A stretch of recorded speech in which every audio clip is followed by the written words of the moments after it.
Hey friends!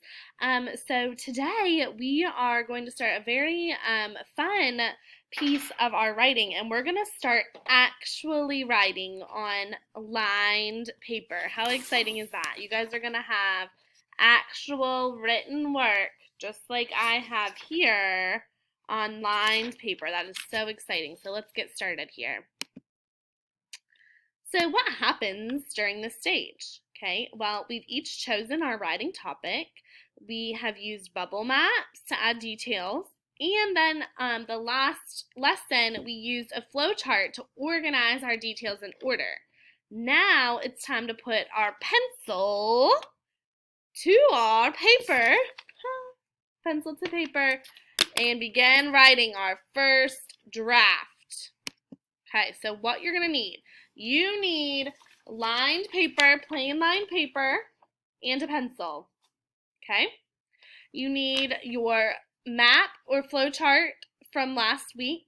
Okay, and so you're going to need to pull up your Seesaw on your tablet or your iPad and find that. Okay, and your super smart brain that everyone has in their head.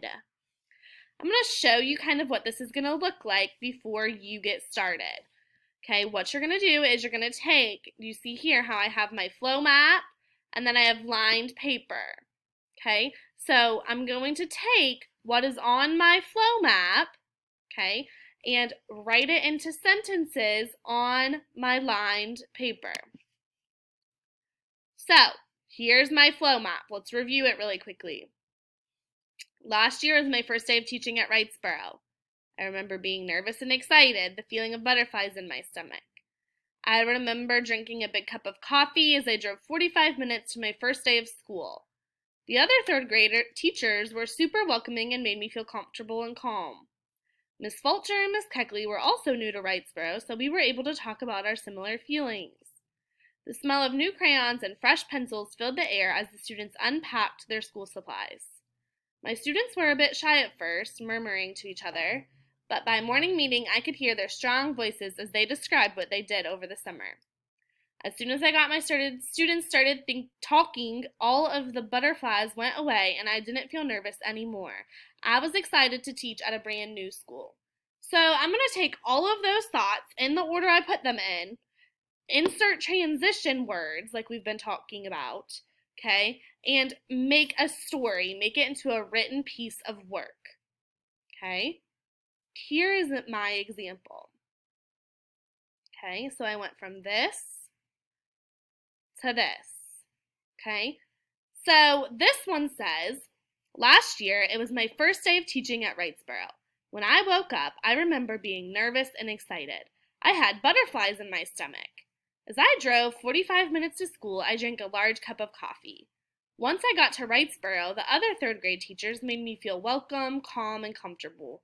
Miss Fulcher and Miss Keckley were also new to Wrightsboro, so we talked about our similar feelings.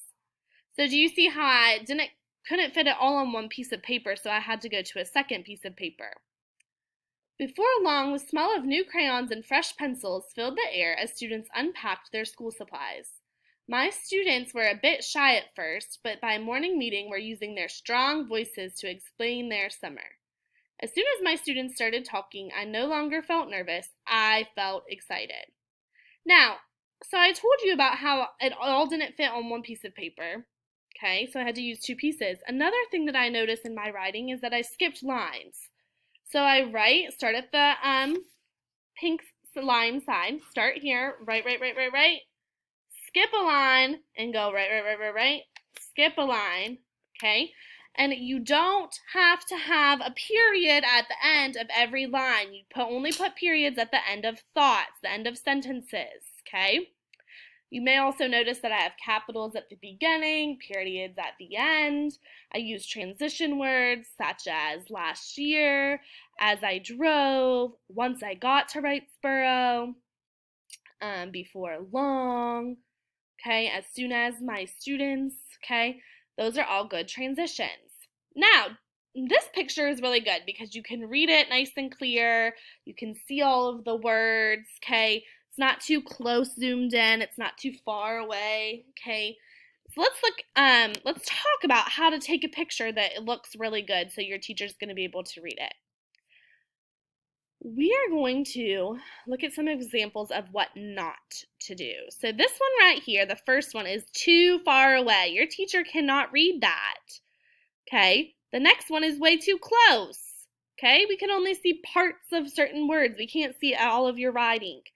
Okay, this one is just not good. We cannot see anything that you wrote other than your first couple of lines. That's just silly.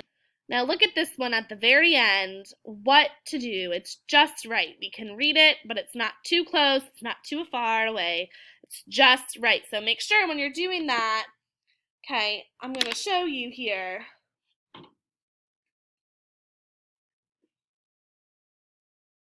I'm getting my camera out. Okay, I have my camera out. Okay, I'm going to take my pick camera and my here. Okay, nice and easy, and you can see it's just right. It's not too far away, not too close. It's just right. Thank y'all so much. Good luck.